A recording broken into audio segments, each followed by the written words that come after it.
Times of Swaraj में आप सबों का स्वागत है। मैं हूं संतोष सिंह और आज हम टाइम्स ऑफ स्वराज में चर्चा करने जा रहे हैं कि आखिर बिहार में विकास का वो पुल गिर क्यों रहा है, या यूं कहें कि जिस विकास की बात या जिस विकास का एहसास नीतीश 2005 से बिहार की जनता को करा रहे हैं, आखिर उस विश्वास में दगा कहाँ हुआ, जिसकी वजह से आज पूरी सरकार, पूरा सिस्टम और नीतीश कुमार के उस विकास मॉडल पर अपने अपने तरीके से कटाक्ष होनी शुरू हो गई है। बड़ा सवाल है और उन तमाम सवालों के बीच जो सवाल है कि आखिर इसकी वजह क्या है कि पुल गिर रहे हैं, कहीं कहीं बिल्डिंग गिरने की खबर आ रही है, सड़कें टूटने की खबर आ रही है, सड़कें धंसने की खबर आ रही है। मतलब विकास की जो बात की जा रही थी ना, वो विकास तार तार होता हुआ दिख रहा है। विकास के वे तमाम वादे, तमाम वो ख्याले जिनके सहारे नीतीश बिहार को विकसित प्रदेश बनाने की ठान रखी थी, आज वो सब कुछ मॉडल बिखरता हुआ दिख रहा है। आखिर इसकी वजह क्या है? क्योंकि पुल गिरना और पुल गिरने के बाद कार्रवाई होनी सरकार की प्रक्रिया है, वो चलता रहेगा, अनवरत चलता रहेगा। और ऐसा भी नहीं है कि ये घटनाएं सिर्फ बिहार में ही घट रही हैं। जब अयोध्या में मंदिर बना और वहाँ पहली बारिश भी झेल नहीं पाई, वहाँ की सड़कें पहली बारिश झेल नहीं पाई, तो आप समझ सकते हैं कि ये पूरे देश की समस्या है। क्यों ऐसा हो रहा है?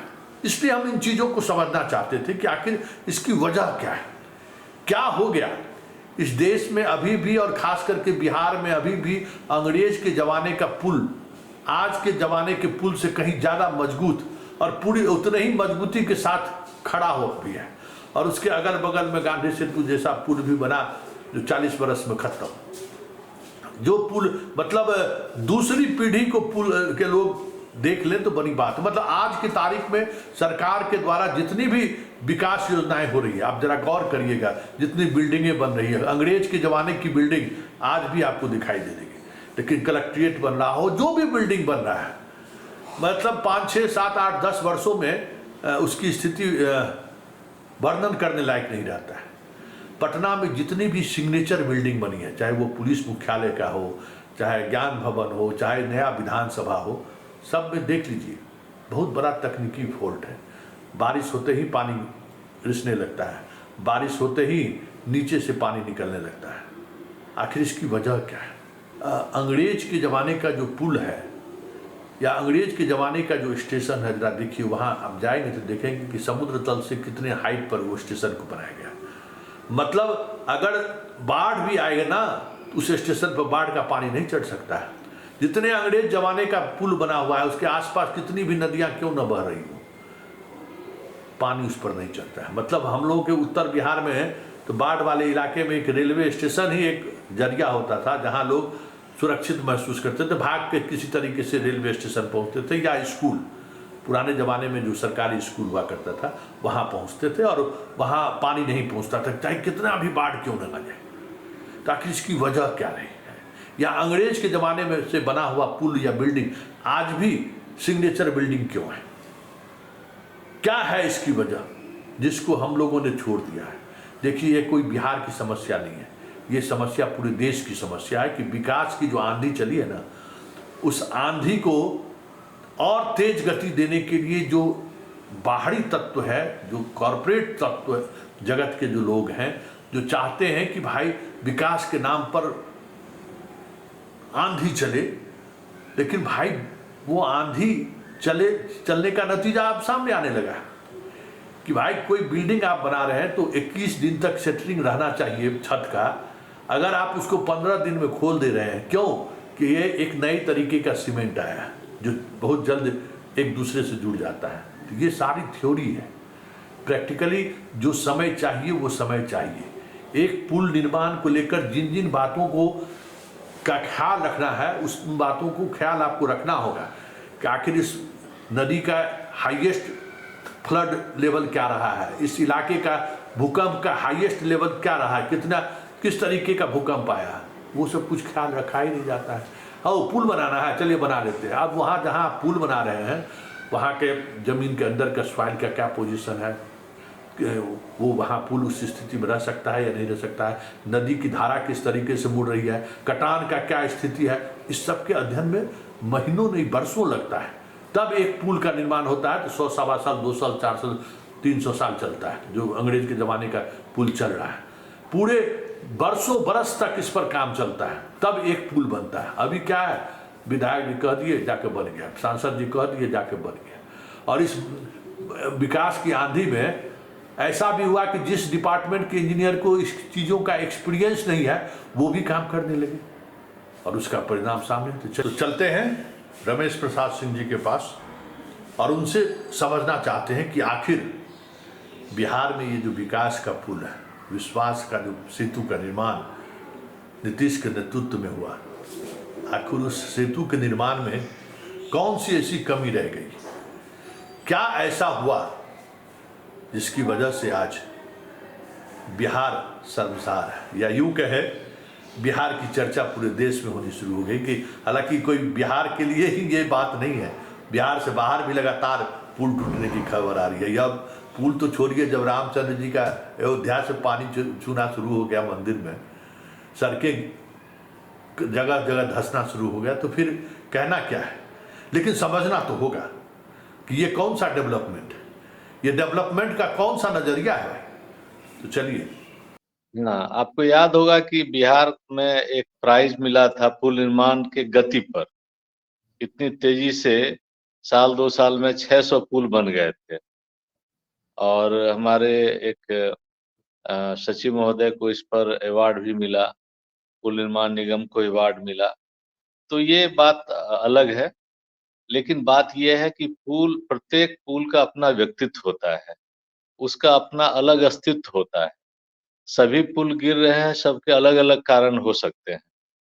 एक कारण जो सबसे प्रमुख हमें नजर आता है कि जिस तरह से जो सिविल इंजीनियरिंग है, इसमें जो ड्यू डिलिजेंस होना चाहिए पुल निर्माण के पहले उसका डीपीआर तैयार करने के लिए, उसमें निश्चित रूप से इस गति से अगर आप प्रोजेक्ट करना चाह रहे हैं, इंफ्रास्ट्रक्चर डेवलप करना चाह रहे हैं, तो उस तरह का आपके पास प्रोफेशनल एफिकेसी नहीं है, वो एफिशिएंसी नहीं है। तो आपको समय चाहिए। किसी पुल को बनाना है तो आप साल भर 2 साल समय दीजिए उसके डीपीआर की प्रिपरेशन के लिए, ताकि सही ढंग से उसका सर्वेइंग हो, सही ढंग से उसका सॉइल इन्वेस्टिगेशन हो, हाइड्रोलॉजिकल इन्वेस्टिगेशन हो, और इसके आधार पर एक एक्सपर्टाइज के बेसिस पर, पीयर रिव्यू के बेसिस पर एक प्रोडक्ट ब्रिज के रूप में आए, तब आप इसे फुल प्रूफ कर सकते हैं।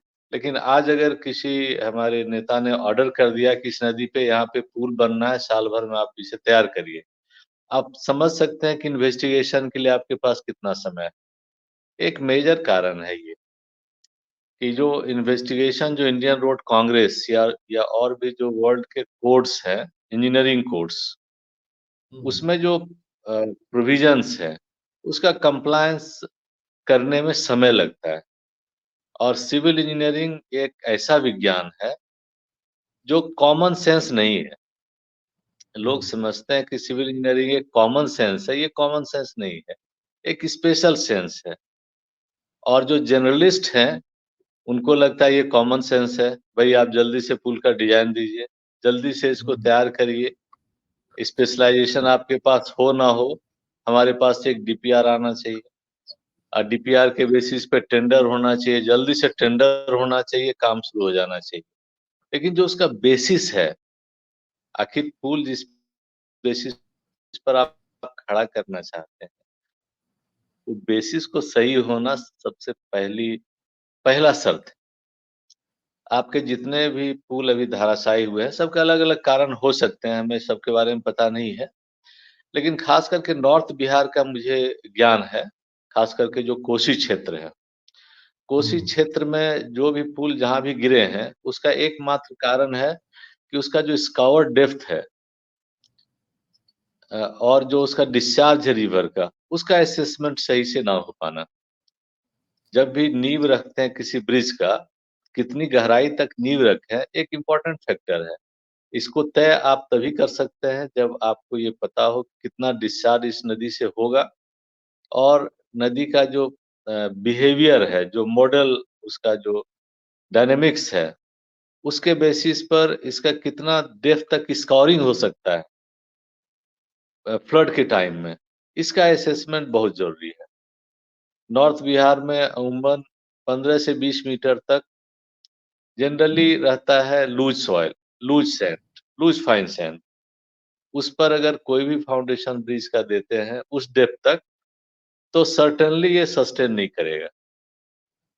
एक तो स्ट्रेंथ कम रहता है, डेप्थ कम रहने से स्कावर होने का चांस रहता है। तो जो भी ब्रिजेज़ उधर के धराशायी हुए हैं, उसके पीछे का एक कारण यह भी है, कि इसका और डेप्थ का असेसमेंट सही ढंग से न होना।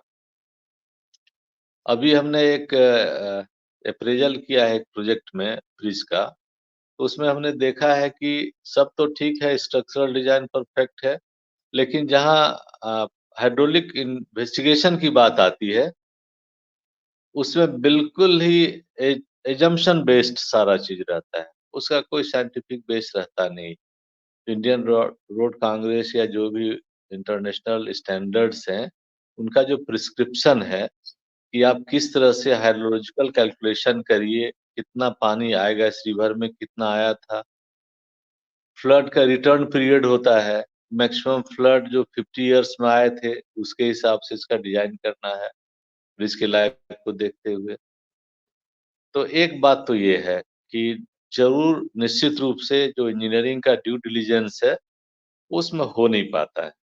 इसका बहुत और जो रिसोर्सेस चाहिए, उसके सुपरविज़न के लिए, उसके क्वालिटी कंट्रोल के लिए, उसका जो क्वालिटी एश्योरेंस सिस्टम होना चाहिए, उसका भी अभाव हो जाता है।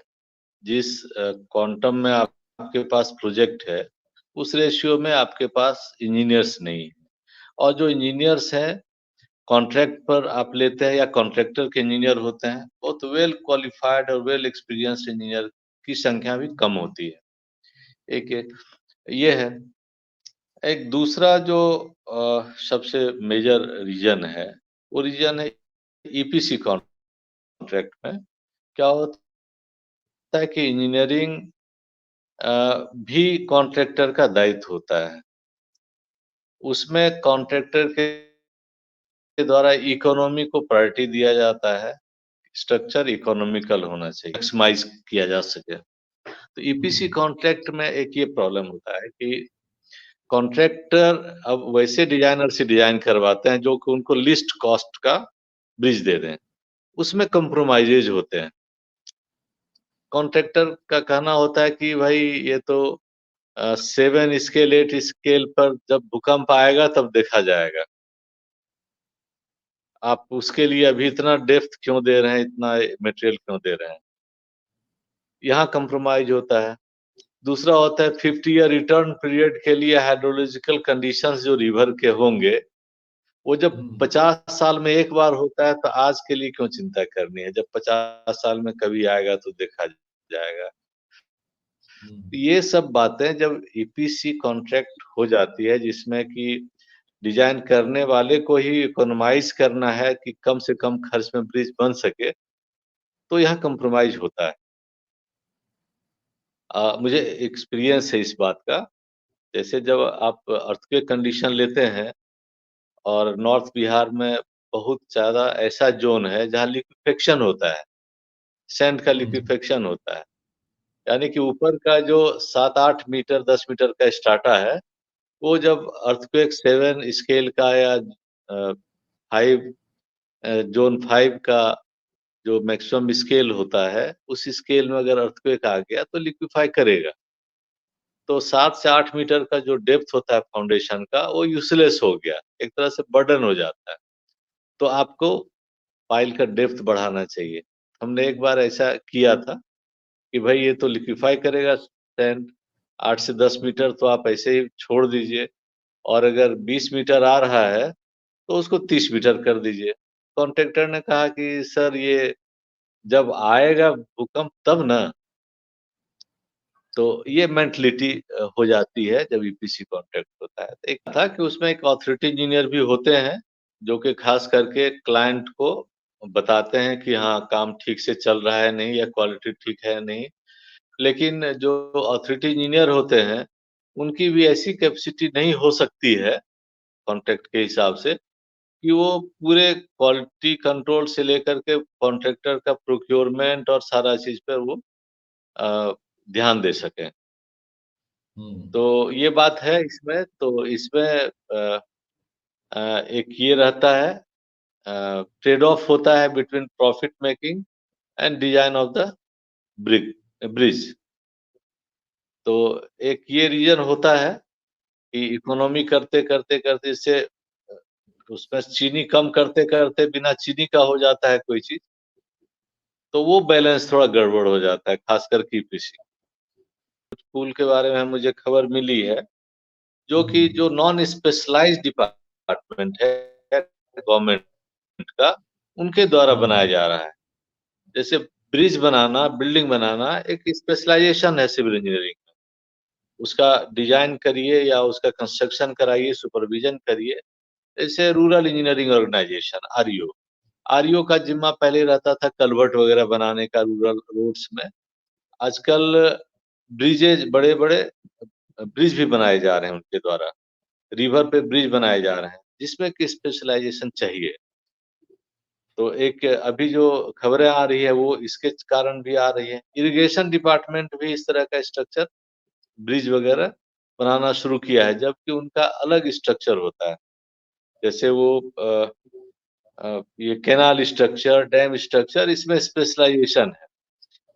तो स्पेशलाइज्ड स्ट्रक्चर है ब्रिज, उसको बनाने के लिए स्पेशलाइज्ड डिपार्टमेंट, स्पेशलाइज्ड विंग और स्पेशलाइज्ड इन्वेस्टिगेशन विंग होना चाहिए।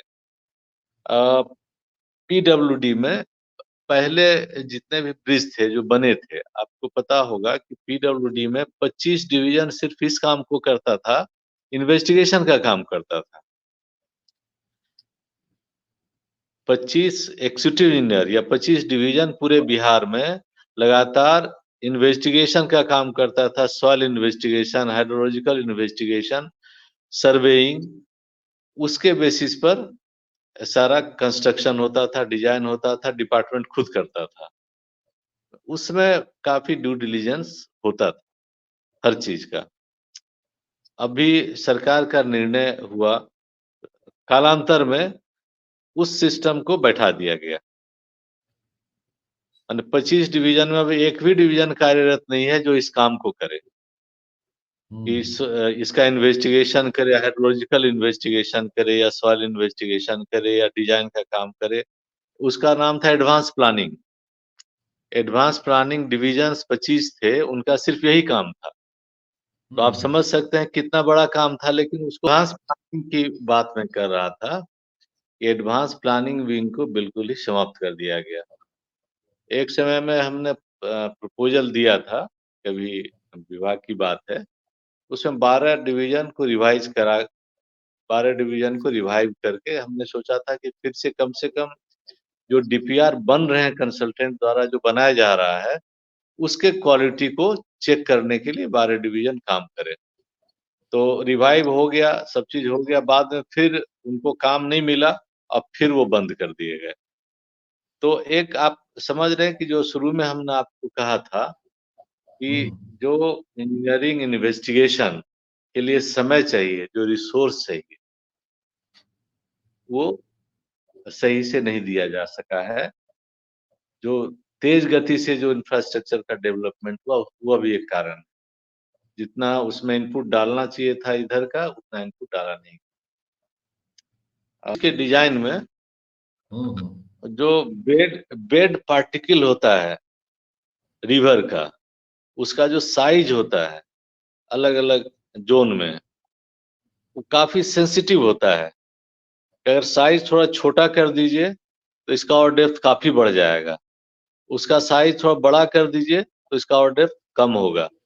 मतलब जो डिज़ाइनर है, उनको अगर एक सॉइल रिपोर्ट मिल गया, तो उसके बेसिस पे वो ग्रेन साइज़ निकाल लेंगे। हुँ। ग्रेन साइज़ मान लीजिए 50% असेसमेंट में गलती हो गई, तो इसका और डेप्थ 50% कम हो जाएगा, आपका डिजाइन 50% गलत कम हो हो गया। गया। ये जो सेंसिटिविटी है, एग्जैक्ट उसका इवैल्यूएशन होना चाहिए कि जो बेड में जो उसका ग्रेन साइज है सैंड का, जो कि पानी के अंदर में उसका बहाव होता है या जो स्कावर होता है, उसका असेसमेंट हम्म सही से होना चाहिए।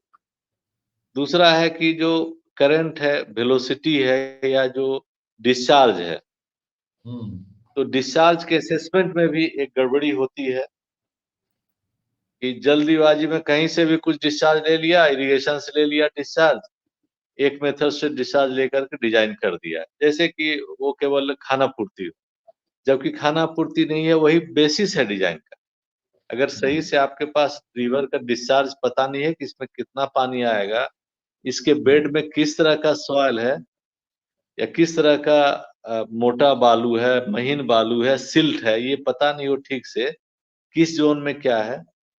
तीसरा है उसका रिवर का जो बिहेवियर है, उसका करंट क्या होता है कि बहुत बार वो मेंडरिंग करता है, इस किनारे हम्म से उस किनारे तक। जब बड़ा ब्रिज बना रहे हैं तो एक इसके बिहेवियर का मॉडल स्टडी भी ज़रूरी होता है कि डिस्चार्ज पता है, ग्रेन साइज़ सब चीज़ पता है, लेकिन कहीं उसका फ्लो कंसंट्रेट कर गया किसी खास ज़ोन में, तो फिर स्कॉर इतना होगा कि आपका पियर वहाँ पे रह नहीं पाएगा। तो ये सारी बातें हैं जो कि टेक्निकल हैं और बिल्कुल ध्वस्त होने का मुख्य कारण, मुख्य रीज़न टेक्निकल ही होता है और सबसे बड़ा कारण होता है नेचर।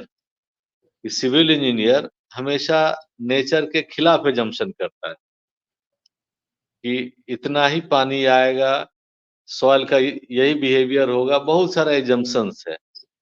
बेस साइंटिफिक है, लेकिन जो एक्सपर्टाइज़ है पिछले 100 साल से जो सिविल इंजीनियरिंग का डेवलपमेंट हुआ है, उसमें जो डिफरेंट साइंटिस्ट थे या जो इंजीनियर थे, उनका जो एक्सपर्टाइज़ हुआ है, वो ही बड़ा इम्पोर्टेंट फैक्टर है।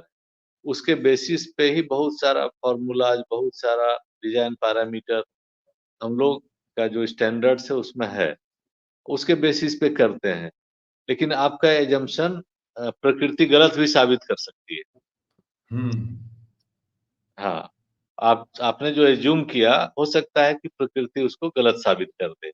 आपने एज़्यूम किया कि 3000 एमक्यू पर सेकंड का इसमें फ्लो होगा और आपको पता चल गया कि अचानक इसमें 10,000 आ गया। कहाँ से आया, कैसे आया, खुद किसी को पता नहीं है।